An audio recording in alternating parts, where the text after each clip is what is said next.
I find it thoroughly extraordinary that on the same day that the Supreme Court in Israel strikes down the judicial reforms which have provoked such uproar in Israeli society, Netanyahu is now announcing that the war in Gaza will last for at least a year and that reservists are being sent back home to recuperate, but will then be back in action within the next month or so, and that there will be engagements of some form going on almost continually.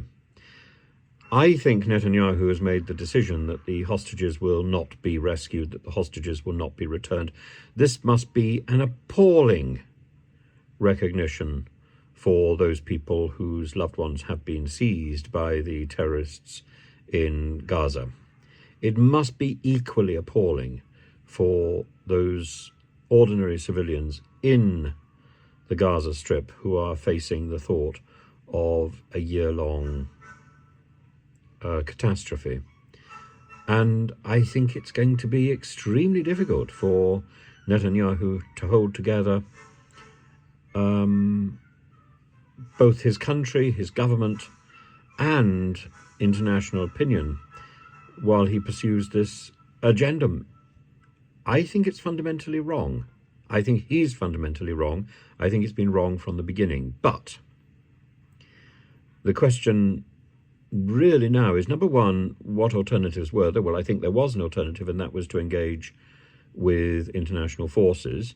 What is the alternative now? Because we have to play the hand that we've been dealt. We can't put time backwards or move time forwards. We don't have a TARDIS.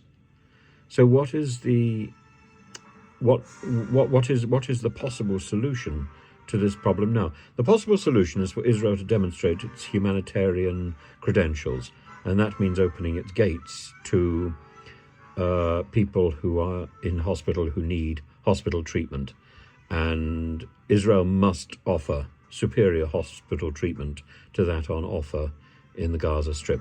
That is an absolute necessity, along with allowing proper aid to get in, and not just simply the trucks to pass through the Rafah gate. They have to get into their intended destination. That means there has to be a series of some sort of staged ceasefires in different areas of the Gaza Strip.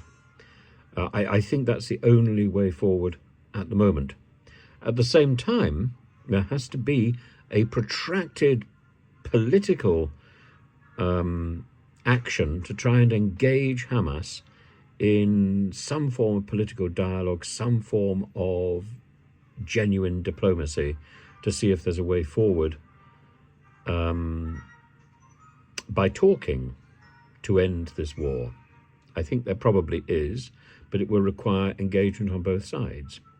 So far, there is no engagement from Netanyahu. And there's precious little from Hamas.